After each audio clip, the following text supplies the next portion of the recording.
So day 3, I wake up in Albuquerque. Like, a lot of people come to the rock store on weekdays. It's not open, but there's just like a lot of people coming in and out. It's very weird. Anyway, I mean, I'm here. I guess that's not super weird. I'm not weird. I'm a road runner, honey, and you can't keep up with me. I'm a road runner, honey, and you can't keep up with me. Come on, baby.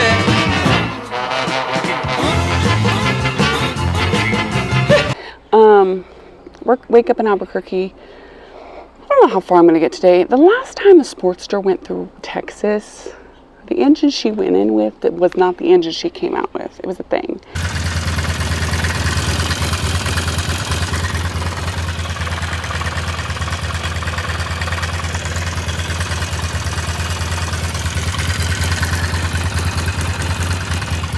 So I like, sorry, oh, it's so fuzzy. My little tribble. I like to not go to Texas. It's big, it's flat, it's straight. Also, it's kind of fun because it really annoys Texans. I like being a brat. So I get out of Albuquerque and I'm cruising along. No exhaust, great. He was like, how's it sound? I was like, pretty much exactly the same kind of, sure. And my old exhaust actually had a hole in it from where my suspension hit it a lot. And he was like, well, this probably won't happen this time because it was like a skinnier, the mufflers were skinnier. They're not, I had the Screaming Eagle ones, whatever was on there when I bought it. I didn't care to change it. It's fine. I like the way she sounds. I like the way she looks. Fuck it, you know? And by the time I got the Dyna, I was like, I'm not going to like dump more money into this Sportster.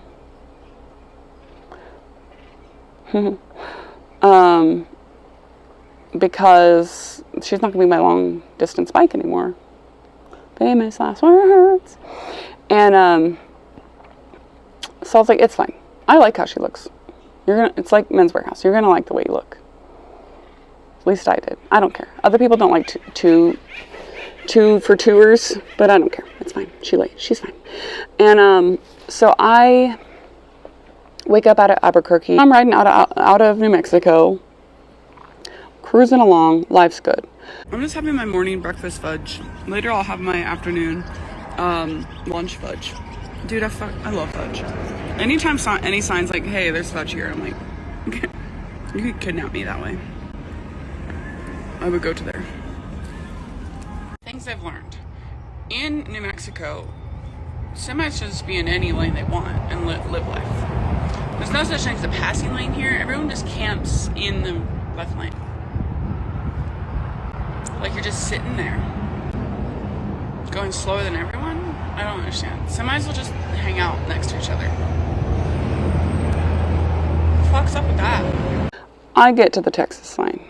I pull over. Me and Jackie have to have a talk. We're in Texas now, girl. You're gonna be okay. You're gonna be okay. We're gonna make it into and out.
For both of us.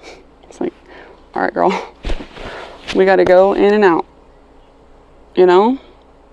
Just please, please. Something serious is falling off of you every day. And also, I need to pick up that drain hose in Amarillo. Just make it Amarillo. Or further, please. Just get me home. Luckily, I was feeling pretty good, and I was like, I think I told Kent I was going to stay in Sayre with Kent, but which luckily he offered so kindly, but I was like, I think I can make it home. I think I can do this. I can do this. I get out of Texas, and I'm like, yes, nothing fell off today. Everything's good. We're doing so good. A+ motorcyclist. Good job, guy. You know, I'm so excited. So I'm trying to get home, but I need gas, and I don't know, I now don't have a full gas can because my gas stops were frequent this day. So I'm like, fine. I stop in El Reno, which is where and there's also a biker behind me the whole time, and he's like speeding up and slowing down to be with me, and I'm like, I understand having a buddy. I don't know. I guess I do it too. Fuck, dude. Whatever. But I was kind of worried he was going to get off the exit with me. Probably should have. And so I get off on the exit, right? I stop at the stop sign to turn left to the Shell. Great. I turn left. I stop at the light before the Shell. I'm sputtering out of gas at the light. And I'm like, please, please, please, please. Fine. I go into the gas station. I stop at the gas station. Do you see where this is going? All the stopping? So many stops. I stopped so many times. I stopped so much. And then I didn't. So I got my gas. I was like 40 minutes from my parents' house, my dad's house in Oklahoma City area. And I was like, oh, yeah, this will be fine. We're good. So I get my gas. I am hungry, so I'm like, I'm going to Taco Bueno. I love Taco Bueno. People can say it's gross. I don't care. I miss Taco Bueno. I love Taco Bueno. Now I want Taco Bueno. It's just an Oklahoma thing. I don't know where else they are. I'm sure they're elsewhere places. Probably Texas, maybe? Fuck off, bro. Texas, maybe? I don't know where there's more Taco Buenos. I don't care. Anyway, I am over the bridge that goes over the 40. I need to turn left onto the highway, okay? There's cars coming my way. So I need to stop to turn left over the highway. I get on my brakes and I'm not stopping. It's not stopping. My bike is not stopping.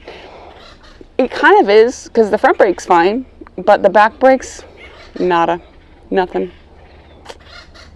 So I pull over into this, past the freeway, into this hotel. Get off my bike and great. The pin, my brake pin had backed out all the way to where my inner brake pad had fallen out. So she didn't make it out of Texas. My brakes went out. So cool. So luckily the pistons are on the outer side. So I had something that would be between my pistons and my rotor. So that wasn't awful. But here's the deal. I stopped all that time. So my brake pad had to have fallen out between that gas station and this place. Well, I'm tearing it apart looking at it and I start. The other one's got to be over there somewhere.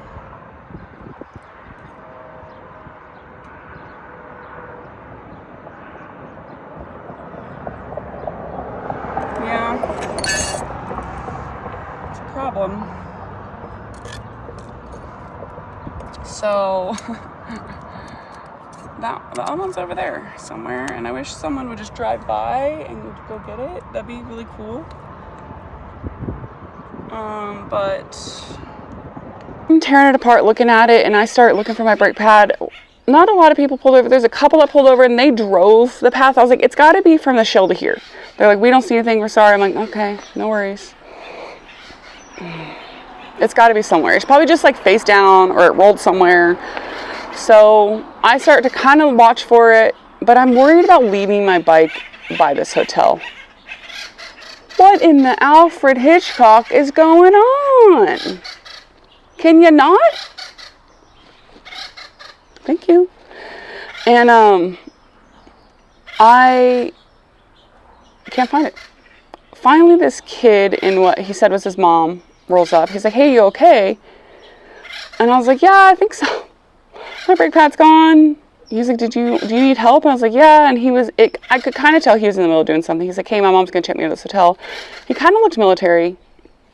And he was like, I'll be back after I check in. I was like, okay, cool. I was like, I'm going to go look for the brake pad. And he whips out.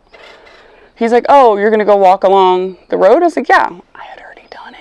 I'm not telling him that. Don't tell him that. He whips out an orange vest. Like, I think it's yellow, actually. A yellow vest. And I have a friend who always wore an ugly yellow vest over her gear. And I put this vest on. I don't have time for it at the moment. I put this vest on, like, haphazardly, and I'm looking. And I'm like, well, I don't see it. I really don't. And I'm still nervous about walking too far away from my bike, because literally everything's on it. I can't carry all the most, like, my camera was on it, not my phone, but like valuable things are on it. I can't carry them all on this walk with me. And so I get back to my bike, and another truck stops by while I'm under my bike, and this girl's like, oh, you're a woman? I was like, yeah, I am. She was like, oh, I thought you were a man. I would have come over here earlier if I knew you were a girl. And I was like, cool.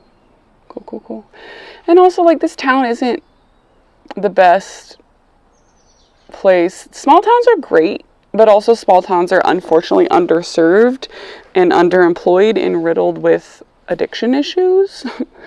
And a dicey hotel off the 40 is not where you want to leave all your belongings or ask for too much help from anyone.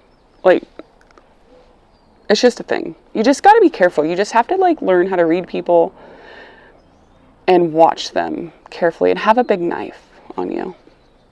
Well, I decide, luckily, I'm like, all right, I'm just going to put my caliper back on, put this back together, and just ride the rest of the way carefully with just my front brake.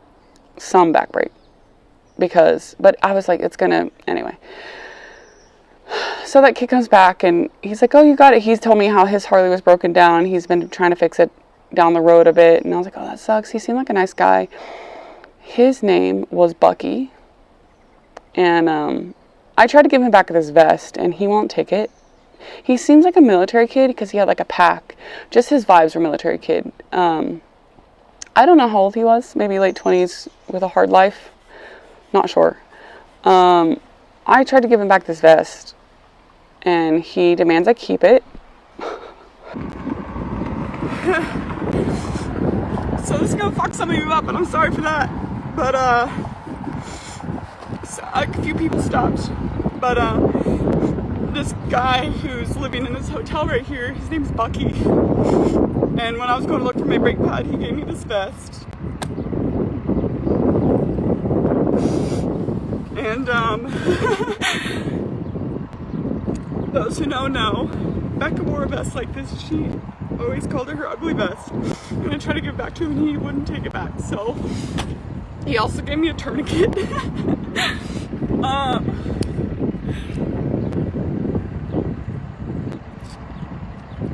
It's just weird how people still watch for you on the road when they're not around. I'm okay. I only have one brake pad, but I'll make it home. I fixed the pin was on, I fixed it. I got it in there. I'm gonna go eat food. And I just kind of started laughing. I was like, that's crazy, because my friend always wore one of these, and we always made, like, we didn't make fun of her, but she made fun of herself about it. And I was like, oh, her name was Becca. And it's 5 miles before I got here, but I just turned it on reserve. Boom, good to go. I also have a gas can in case that's needed, and extra chargers, which is good because this thing broke. And it's cool that, like, you giving me this and making me take it is kind of like reminding me that she's also still here and with us on our ridiculous journeys, because she had some crazy shit happen to her. Did she get those on herself? Yes, sometimes. And he's like, oh, that's cool, my name is Bucky. And I was like, yeah. And so we had a little cry fest on the internet. Y'all should know I'm not crying for any other reason besides the Becca thing. I'm fine, shit happens. Sometimes a lot. But the best thing fucked me up, bro. I would not be crying if it weren't for the best, is what I'm saying. Like, I'm fine. So I'm gonna go find food. My dad said he has leftover pizza at home, and that sounds like a fucking nightmare after 550 miles today. So I'm gonna go find some hot food with my dirty fucking hands, because that's just how we roll. But I'm okay. I'm just upset about the vest in like a good, bad way. You know what I mean? Okay, bye. Because I feel like a lot of... Nope, not doing this. I don't know. Becca impacted a lot of people. And people like her, a lot of people make ripples in lives long after they're gone. And it was almost, it's about to be a year since she passed, and it was just kind of like him making me take that vest was just her being like, haha, you got a vest, you idiot. Oh, and he also was like, here's a tourniquet. I was like, I have a tourniquet, it's okay, I have 1 or 2 tourniquets. Okay, Wind.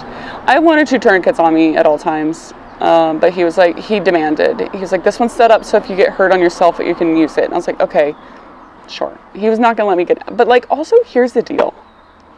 This kid's living in a hotel. I'm like, I'm not assuming, but like, he doesn't have one. He doesn't have much to give. And I think just as important it is to recognize that, it's also important to let people give when they can what they have. Because I understood that he didn't have a lot. And I understood he might have been in a bind. And I asked him if I could give him money. And he said no. I paid the guy at the shop, but even the guy that helped me with my oil line wouldn't take money. I think it's important to also accept help, even when you can tell someone may not have a lot to give, and just hope they do better down the line, and just send them well wishes, because that's what it's all about. That's what all this is about. And I think it's easy to forget that when you're fighting with each other online and talking about who has the coolest bagger and bitching about this or that, like, okay, that's why I kind of don't, if you don't ride, it's fine, do your thing, but I'm here for people who ride, because people who ride understand this feeling. They understand what I value in a way where people who are stunt riders don't, or people who don't actually ride their bike don't. And those are why they're my people. And it's not to say those other people aren't my people. They're just on different they're just on different books, and that's okay. We don't all have to be on the same book. So I stopped at Taco Bueno, listened to some Delilah. That woman is either AI or 100 million years old, or both. I imagine she's just the stretched skin from Doctor Who now, because she was on the radio when I was little. She sounds exactly the same. That's weird, right? But yeah, Richard's back. Hopefully he's not mad that I'm still here. But yeah, so that's what's up. I get home and my dad and stepmom are happy to see me. I get off the bike. We see the puppies. I chill out, tell them my insane story, and just relax. But the next 2 days, I gotta work on stuff to get the bike ready. So. I'm gonna put you down.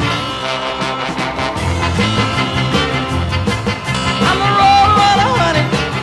You can't keep up with me.